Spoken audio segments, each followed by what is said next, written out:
All right, next up we have Gavin Blanc with Play 60.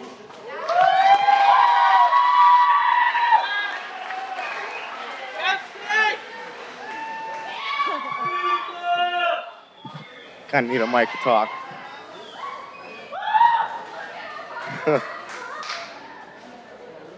So I've been here at EKA now ever since I've been here since 7th grade, and one thing I've always liked to do is play sports. And then the way I started this project out was, simple. You don't know what you're going to do. You're in panic mode. What am I going to do for senior year? And then Miss T pushed me to do something related to sports. So I decided to do something. So since I like watching football a lot, I got the idea of Play 60. But my project is not based off of Play 60. I did try doing things that were in relationship with Play 60, but the school requirements weren't met because of their standards and everything they had set up. So the way I had Play 60 was trying to encourage the children, just like the NFL, where they're trying to encourage kids to be more active and be more nutritious. And then as you can see here, obesity over the years, ever since 1974, has done nothing but increase. And then the last stat is that from 2010, and then that's a percent of children that are ages from 2 to 19. And that's 16.9% of obesity over the years. And then I just looked it up earlier today, and then now for 2017, it has been estimated to be over 17.4%. So as you can see, it's just non-stop increase. We did have the 1 year where it went up and then went back down to 15, but then again, it proceeded to go higher. So my objective for this project was to help children to understand fitness and nutrition, give them a better idea of what to do for snacks, healthy snacks, or something that's fun to play outside or indoors, whatever, as long as they're being active. Another thing I did for this project was I created a game for Webster's class, and then also I challenged the children with fitness challenges and also gave them a reward for it. So Health Help. So this is something I started out around the end of November, I'd say. And then what happened was the Health Help was a bulletin board. And as you can see here, I started it. This is just a picture of me like getting the process of it going. And then what I had on it was a healthy recipe, so something like some sort of recipe that people liked a lot, such as spaghetti or anything that I thought liked a lot or I myself liked. And then also we had lunch challenges on it, which we'll get into more detail later, but lunch challenge was something we did during lunch to help the kids get more physical engaged. And then another thing we had later on in the bulletin board was like a how-to.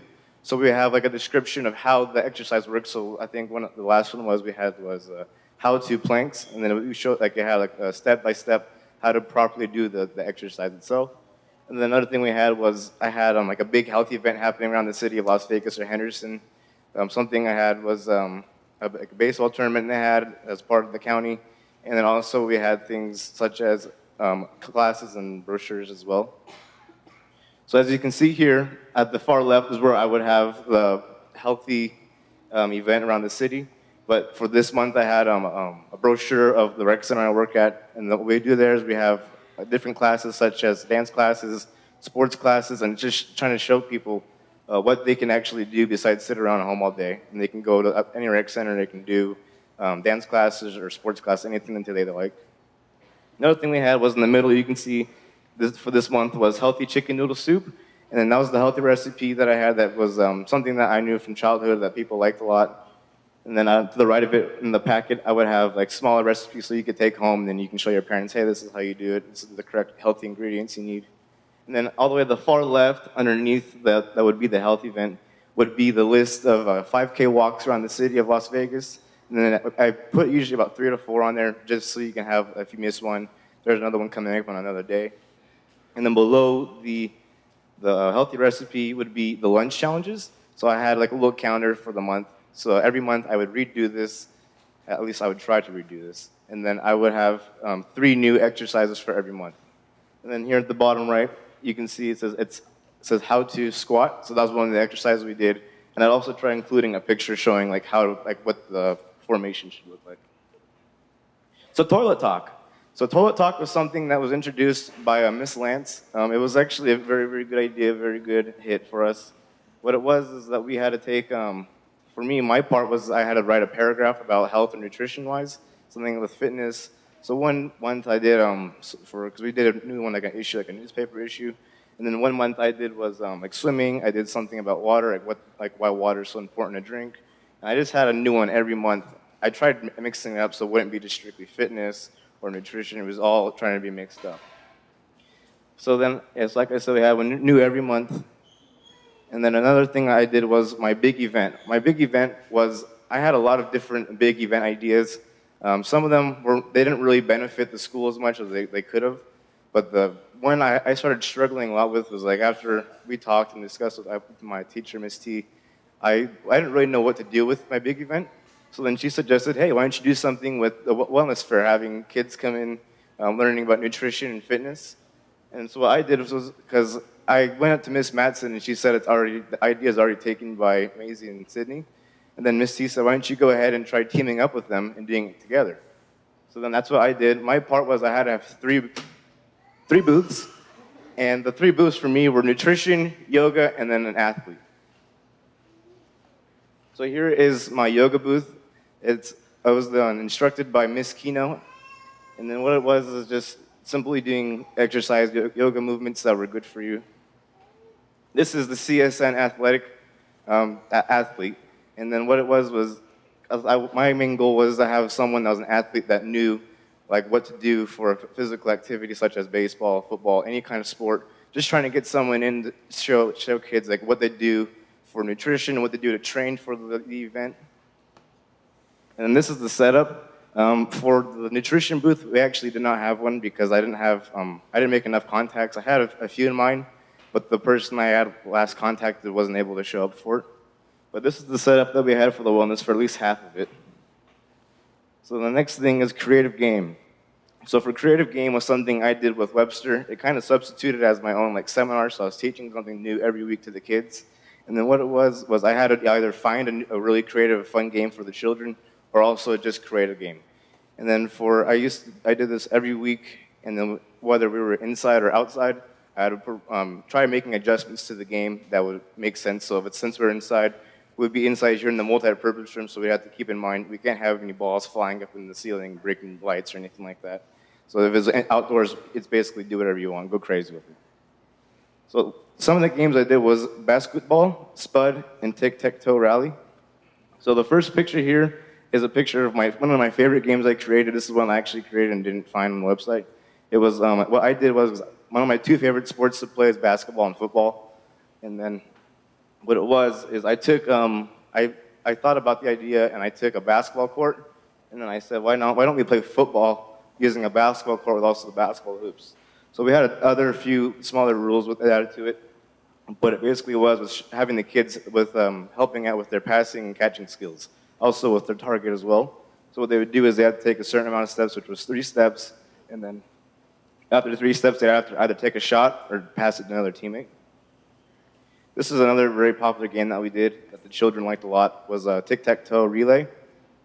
What it was a typical relay race where you start from the beginning from 1 point, and then it's tic-tac-toe, so you're trying to beat the other team to whoever gets the first 3 colored items in first. This was Spud. Spud was another game I found on the website as well. And what it was you got to throw the ball up in the air and let it bounce a certain amount of times before you caught it. So lunch challenge. So lunch challenges are planned for every Friday. I had plans, like I showed earlier in the bulletin board. We had 3 events scheduled for for 3 Fridays out of the month. And what it was to challenge the students to make them more engaged with physical activity with certain exercises. And then also, I made it challenging by either making it a full minute or actually having it last person standing. So some of the lunch challenges I did was most push-ups in a minute. So it was kind of fun to see because a lot of the children did, some children did quit immediately, like after 20 seconds, 30 seconds. But there were those children that kept pushing themselves to go all the way to that last minute. And that was one thing I liked a lot to see, is just to show how focused these children were just to meet their goal of being the whole minute. Another challenge was the lasting plank. So that was another one that was like a forever challenge. But the only problem with the challenges that would be like the last standing kind of challenge was the whole challenge was the whole lunch period. So the whole 20 minutes would go by for lunch, and they didn't really have any time to eat their lunch. So there's actually 2 more challenges. Another one we did was most crunches in a minute. And then most crunches, it was fun to see because a lot of the children did also, like I said earlier, they would slow down and they would quit, or someone would push themselves. And then, like I said, the last standing challenges, there's another one, last standing flamingos. That one lasted like the whole lunch period as well. So it was like some kids started quitting because they weren't getting time to go ahead and eat. So to the left, there is a picture with me and Fabian. He was the champion for one of the lunch challenges we had. He won a basketball. And then to the right is a picture of one of the challenges. It is Adrian Miller eating a cookie while performing an exercise. So props to you, Adrian. So touchdowns and interceptions to this project. What went well and what went bad? I did have a lot of things that went well and bad. Completing the project was one of the main great things that happened to me because it's no longer a stress and pain in the back anymore. Performing the wellness fair, that was another good thing, taking it off my back because planning events is not something I like to do. Don't hire me to do your weddings because it's not going to end well. Another thing I like to do was doing the fun, challenging games that we did, and also the lunch challenges. I like doing this a lot too because it got me more focused to make, like, to get ideas from the children for what games they liked, and then also like what ideas that I did that they liked me to try redoing in other games as well. And then some interceptions to this project. Some people for the wellness fair were not able to make it. So like I had, for this main for the project, I had planned for I had 4 people in contact for one booth, and like 4 of them couldn't show up because they couldn't do the day I was performing the wellness fair, or they just didn't want to do it. So then, yeah, it was kind of stressful because like a lot of the people I had in mind, they're all people I knew personally from somewhere. One guy I met from buying a car from him off of Craigslist, so it was cool to know him because he was a personal trainer. He was a cool guy, but then again, he couldn't do it because he had the day of the event, he had to go do a 5K walk, so I didn't want to take away from that because he was a fitness nerd. So that's his loss. Another thing too with this project was just trying to find new people, because like for me, I don't really like talking to new people, strangers especially. So it's kind of odd when you got to talk to these people and they're like, "Sure, I'll help you out with your project," and it's like, "Okay, thank you." So more touchdowns and interceptions to this project. One thing that didn't work out was I didn't really stay on top of the bulletin board as much as I should have. I would be kind of like stressed out other schoolwork, so I kind of like put the side of the bulletin board, and I would I wouldn't stay on top of it like I should have been. So like there was one time I went like a whole month without changing it, which was horrible. Miss T chewed me out about that. And then another thing was I didn't really stay focused with it like I should have. Another thing was for different creative games. I found out this the hard way. I had a lot of like games that I came in the school year after we discussed like with Webster about what creative games we'd be doing. And one for me, I like being physical and like getting down, you know. So the one thing I like to do is play dodgeball. It has a lot of good contact. There's a lot of good skills you got to use with it. You know, you're dodging the ball, you're catching, throwing, whatever. But for a lot of the creative games I had an idea weren't allowed because we're no longer allowed to do dodgeball here at the school. And there's also other games as well that we weren't allowed to do as well because it was kind of overdid or overdone. And another problem I have with this project, which probably have a lot of seniors will say, is time management. Like me, I'm a last second kind of guy. I'll just put it out there. I do things like literally last second. So like for me, I could have planned a lot better than I could have. And I did. I probably could have had a lot more success than I did. So special thanks. Special thanks to Miss Twardzik, because if I wasn't her advisor, I don't think I'd do really well because she put me through a lot of this and she helped me out with a lot of things I had to do. Another special thanks to Mr. Webster because he did help me out with teaching his classes and taking time away from his class for me to teach my games to his class. Another special thanks to Miss Cottle because she didn't hook me up, but she got me in contact with the CSN Athletic. I shouldn't have said that. I practiced billions of times not to say that. My bad. But yes, she did not again. She got me in contact with the CSN Athletic, the volleyball player. I won't mention her name now because that's kind of weird. Another special thanks to Miss Kino for doing the yoga booth for me last second. Like I said, I was a procrastinator for this project a lot of the time, so a lot of things were last second. And then I really appreciated for everyone to like step in last second saying that, "Oh, sure, I'll help you find someone or step in and do the booth for me." I really appreciated it. So in conclusion for this project, I did enjoy this project a lot. I would do it now. I would do it again, especially now since I've learned so many things to not do and to stay more on top of it. I loved working with everyone I did work with because it was fun. Because like I said earlier, I don't like strangers. But when I met some of the strangers, they were fun and interesting people. So it was very, very fun to get with everyone and discuss the ideas what we had to talk about. That's it.